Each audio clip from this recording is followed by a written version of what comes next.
سورہ زمر کی آیت نمبر 17۔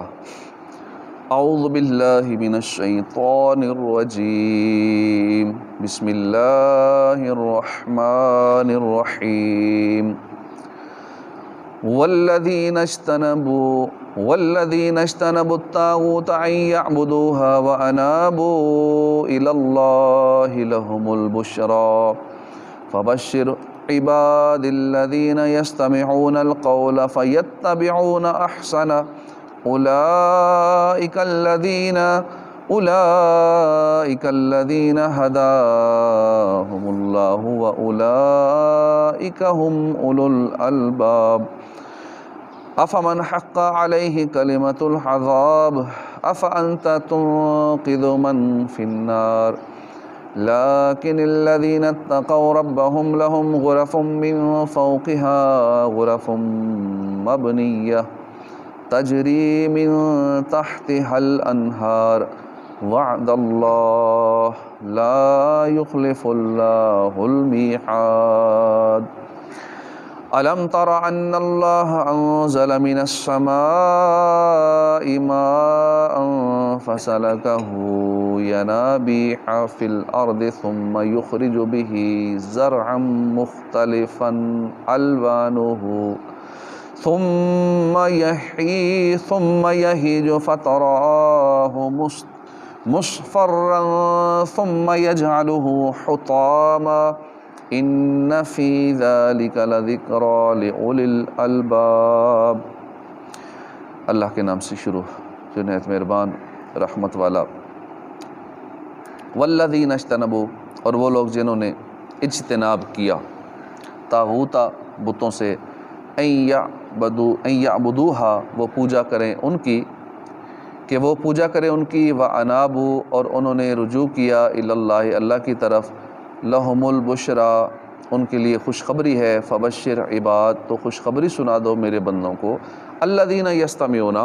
وہ لوگ جو کان لگا کر سنتے ہیں، القول بات،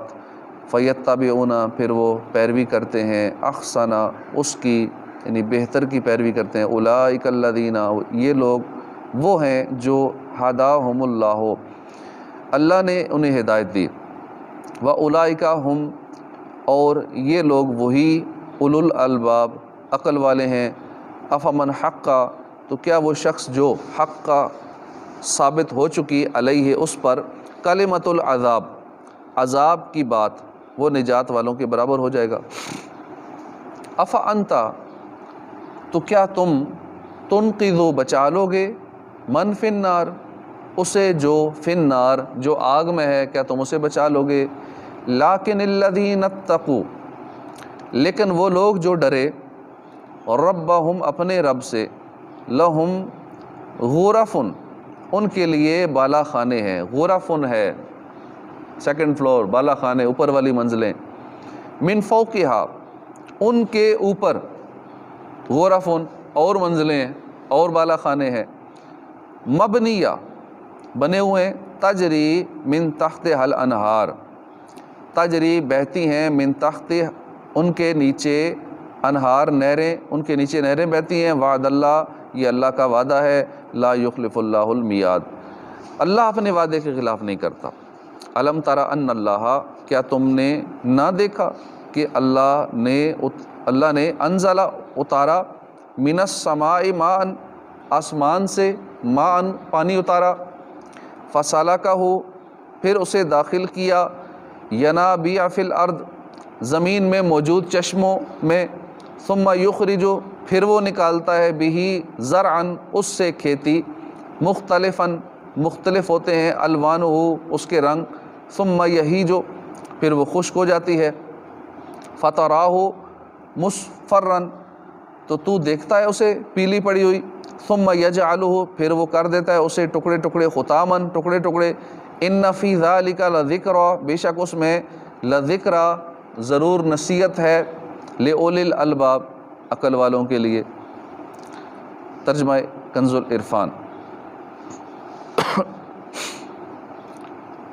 اور جنہوں نے بتوں کی پوجا سے اجتناب کیا اور اللہ کی طرف رجوع کیا انہی کے لیے خوشخبری ہے، تو میرے بندوں کو خوشخبری سنا دو جو کان لگا کر بات سنتے ہیں پھر اس کی بہتر بات کی پیروی کرتے ہیں، یہ ہیں جنہیں اللہ نے ہدایت دی اور یہی عقل مند ہے۔ اس آیت اور اس کے بعد والی آیت کا خلاصہ یہ ہے کہ وہ لوگ جنہوں نے بتوں کی پوجا کرنے سے اجتناب کیا اور اللہ کی بارگاہ میں توبہ کی اور اس کی توحید کے اقرار، صرف اسی کی عبادت اور اس کے علاوہ تمام معبودوں سے براءت کا اظہار کیا، انہی کے لیے دنیا میں اور آخرت میں خوشخبری ہے۔ دنیا میں نیک اعمال کی وجہ سے اچھی تعریف ہے، موت کے وقت اور قبر میں رکھے جانے کے وقت راحت ہے، یوں ہی آخرت میں قبروں سے نکالنے کے وقت، حساب کے لیے کھڑے ہوتے وقت، پل صراط پار کرتے وقت، جنت میں داخل ہوتے وقت اور جنت میں، الغرض ان تمام مقامات پر بھلائی، راحت اور رحمت انہیں حاصل ہوگی۔ تو اے پیارے حبیب صلی اللہ علیہ وسلم میرے ان بندوں کو خوشخبری سنا دو جو کان لگا کر غور سے بات سنتے ہیں پھر اس پر عمل کرتے ہیں جس میں ان کی بہتری ہو، یہ ہیں جنہیں اللہ نے اپنی عبادت اور وحدانیت کے اقرار کی ہدایت دی اور یہی عقل مند ہے۔ شان نزول، حضرت عبداللہ بن عباس رضی اللہ عنہ نے فرمایا کہ جب حضرت ابوبکر صدیق رضی اللہ عنہ ایمان لائے تو آپ کے پاس حضرت عثمان، حضرت عبد الرحمن بن عوف، حضرت طلحہ، حضرت زبیر، حضرت سعد بن ابی وقاص، حضرت سعید بن زید رضی اللہ عنہم آئے اور ان سے حال دریافت کیا، انہوں نے اپنے ایمان کی خبر دی تو یہ حضرات بھی سن کر ایمان لے آئے، ان کے حق میں یہ آیت نازل ہوئی۔ قرآن و حدیث میں مسلمان کو جو احکام دیے گئے ہیں ان میں ثواب کے اعتبار سے فرق ہے، یوں بعض اعمال بعض سے بہتر ہیں، جیسے تنگ دست مقروض کو آسانی آنے تک مہلت دینا اور قرض معاف کر دینا دونوں بہتر ہے، لیکن قرض معاف کر دینا مہلت دینے سے زیادہ بہتر ہے۔ اسی طرح جیسی کسی نے تکلیف پہنچائی ویسی اسے سزا دینا اور صبر کرنا دونوں جائز ہیں، لیکن صبر کرنا یہ سزا دینے سے زیادہ بہتر ہے۔ یوں ہی سب سے بہتر نیک عمل وہ ہے کہ جو استقامت کے ساتھ ہو، اگرچہ تھوڑا ہی کیوں نہ ہو، جیسا کہ حضرت ابو ہریرہ رضی اللہ عنہ سے روایت ہے، نبی کریم صلی اللہ علیہ وسلم نے فرمایا تم اتنے عمل کی عادت بناؤ جتنے کی تم طاقت رکھتے ہو، بس بہترین عمل وہ ہے جو ہمیشہ ہو اگرچہ کم ہی ہو۔ جو لوگ جائز احکام پر عمل کرتے ہیں وہ ملامت کے مستحق نہیں، اور جو ثواب کے کام کرتے ہیں وہ قابل تعریف ہیں، لیکن جو زیادہ بہتر اعمال بجا لاتے ہیں وہ زیادہ ثواب کے مستحق ہیں، زیادہ قابل تعریف ہیں۔ افمن حق علیہ کلمۃ العذاب افانت تنقذ من فی النار، تو کیا وہ جس پر عذاب کی بات ثابت ہو چکی ہے وہ نجات والوں کے برابر ہو جائے گا؟ ہرگز نہیں۔ تو کیا اسے جو آگ کا مستحق ہے بچا لو گے؟ بت پرستی سے بچنے والوں کا حال بیان کرنے کے بعد یہاں سے بت پرستوں کا حال بیان کیا جا رہا ہے۔ اس آیت کا معنی یہ ہے کہ جس کے بارے میں اللہ کے علم میں ہے کہ وہ جہنمی ہے، کیا وہ اس کی طرح ہو سکتا ہے جس پر عذاب واجب نہیں ہوا؟ وہ ہرگز اس کی طرح نہیں ہو سکتا۔ افانت تنقذ من فی النار، تو کیا تم اسے آگ سے جو آگ میں ہے بچا لو گے؟ اس آیت کا معنی یہ ہے کہ جو ازلی بدبخت ہے اور جس کے بارے میں اللہ کے علم ہے کہ وہ اپنے خبیث اعمال کی وجہ سے جہنم میں جانے کا حقدار ہے، تو کیا آپ اسے ہدایت دے کر جہنم سے بچا لیں گے؟ ہرگز نہیں۔ لیکن الذین اتقوا ربہم لہم غرف من فوقہا غرف مبنیہ، لیکن جو اپنے رب سے ڈرے، اپنے رب سے ڈرنے والوں کے لیے بلند محلات ہیں جن کے اوپر مزید بلند محلات بنے ہوئے ہیں، ان کے نیچے نہریں بہتی ہیں، یہ اللہ کا وعدہ ہے، اللہ وعدہ خلافی نہیں کرتا۔ اس آیت میں متقی اور پرہیزگار اہل ایمان کا حال بیان کرتے ہوئے فرمایا لیکن اپنے رب سے ڈرنے والوں اور اس کی اطاعت اور فرما برداری کرنے والوں کے لیے جنت کے بلند محلات ہیں جن کے اوپر مزید بلند محلات بنے ہوئے ہیں، جو ان سے زیادہ بلند ہیں، ان کے نیچے نہریں بہتی ہیں، یہ اللہ کا وعدہ ہے، اللہ تعالیٰ وعدہ خلافی نہیں کرتا۔ حضرت ابو سعید خدری رضی اللہ عنہ سے روایت ہے، تاجدار رسالت صلی اللہ علیہ وسلم نے فرمایا بے شک جنتی لوگ اپنے مقامات میں فرق کے باعث اپنے سے اوپر بالا خانے والوں کو ایسے دیکھیں گے جس طرح افق میں مشرق یا مغرب کی جانب کسی روشن ستارے کو دیکھتے ہیں۔ صحابہ نے عرض کی یا رسول اللہ وہ تو انبیاء کرام کی منزلیں، دوسرے وہاں کیسے پہنچ سکتے ہیں؟ ارشاد فرمایا کیوں نہیں، وہ لوگ پہنچ سکیں گے جو اللہ پر ایمان لائے اور رسولوں کی تصدیق کی۔ الم تر ان اللہ انزل من السماء ماء، کیا تو نے نہ دیکھا کہ اللہ نے آسمان سے پانی اتارا پھر اسے زمین میں موجود چشموں میں داخل کیا، پھر مختلف رنگوں کی اس میں سے کھیتی نکالی، پھر وہ کھیتی خشک ہو جاتی ہے تو تو دیکھتا ہے کہ وہ پیلی پڑ جاتی ہے، پھر اللہ اسے ٹکڑے ٹکڑے کر دیتا ہے، بے شک اس میں عقل مندوں کے لیے نشانی ہے۔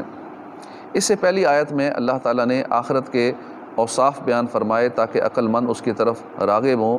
جبکہ اس آیت میں دنیا کے اوصاف بیان فرمائے تاکہ ان میں دنیا کی محبت سے دوری پیدا ہو۔ اس آیت کا خلاصہ یہ ہے کہ اللہ تعالیٰ نے آسمان سے بارش نازل فرمائی، پھر اس پانی کو مختلف جگہوں کی طرف بھیجا، پھر اسے زمین میں موجود چشموں میں داخل کر دیا، پھر اللہ نے اس پانی سے مختلف رنگوں جیسے زرد، سبز، سرخ، سفید، مختلف قسموں جیسے گیہوں ہے، جو ہے، طرح طرح کی غلے کی کھیتی نکالتا ہے، پھر وہ کھیتی خشک ہو جاتی ہے اور تو دیکھتا ہے کہ وہ سرسبز و شاداب ہونے کے بعد پیلی پڑ جاتی ہے، پھر اللہ تعالیٰ اسے ٹکڑے ٹکڑے کر دیتا ہے۔ بے شک جس نے نباتات میں ان احوال کا مشاہدہ کیا ہے تو وہ جان جائے گا کہ حیوان اور انسان کا حال بھی اسی طرح ہے کہ اگرچہ اس کی عمر لمبی ہو لیکن ایک دن ایسا آئے گا کہ اس کا رنگ پیلا پڑ جائے گا، اس کے اجزاء لوٹنے لگیں گے اور بالآخر اس کا انجام موت ہے۔ بڑھاپے میں آپ دیکھ لیں کمزوری آ جاتی ہے، بندہ بالکل جیسے بچپن میں کمزور ہوتا ہے بڑھاپے میں اسی طرف لوٹ آتا ہے، بالکل جو عمر زیادہ ہوتی ہے وہ اتنا کمزور ہو جاتا ہے، ہڈیاں کمزور، جسم پہ چمڑا ختم ہو جائے گا، پٹھے شٹے ختم، کئیوں کو صرف ہڈیاں ہی رہ جاتی ہیں۔ کئی لوگ جو 100 سال کے ایسے اوپر کے نظر آتے ہیں، 150 سال، 125 سال، کوئی اکا دکا کوئی ہوتا ہے دنیا میں، بالکل ان کی چمڑی سکی ہوئی ہوتی ہے، ہڈیاں نکلی ہوتی ہیں، تو آخر میں یہ حال ہو جانا، سب کو ہو جانا ہے، دن ب دن کمزوری آنی ہے۔ اب یہ کوئی نہ سوچے کہ 30-40 سال کے بعد اب طاقت آ جائے گی، طاقت نہیں، کمزوری آئے گی۔ ہاں گزارا چلے گا، دوائیاں کھا کے، صحت کا خیال رکھ کے، تھوڑی سی بس بہتری آ جائے گی، لیکن وہ والی طاقت لوٹ کے نہیں آئے گی جو جوانی والی ہوتی ہے۔ تو جب ہم جانا ہی قبر کے قریب ہے دن ب دن، تو پھر ہمیں زیادہ تیاری کرنی چاہیے، دنیا میں زیادہ غفلت میں نہیں پڑنا چاہیے۔ اور موت ضروری نہیں کہ بوڑھا ہو کے ہی مریں گے، جوانی میں، بچپن میں موت آ سکتی ہے۔ چھوٹے چھوٹے بچے اچانک دنیا سے چلے جاتے ہیں۔ کل ایک بچی وہ تھریشر کے ٹائر سے ٹکرائی، ادھر ہی بس موت ہوگی اس کی، 3-4 سال کی بچی تھی، بڑی پیاری بچی۔ تو یوں کر کے کتنے موت بچوں کو کھیلتے کھیلتے، بیماری بھی نہیں ہوتی، کچھ نہیں ہوتا، کسی گاڑی سے ٹکرائے، بائک سے ٹکرائے، نیچے آ گئے، ٹائر کے نیچے آ گئے، کچھ ہو گیا، موت آ جاتی ہے۔ تو موت کسی عمر میں بھی آ سکتی ہے، ہمیں ہر وقت تیار رہنا چاہیے۔ تو ویسے بھی اب تو موت کے اسباب بہت زیادہ ہیں، روڈ پہ نکلے کوئی اور آ کے ٹھوک دے، بائک مار دے، گاڑی مار دے، ہم سے غلطی ہو جائے تو کچھ بھی ہو سکتا ہے۔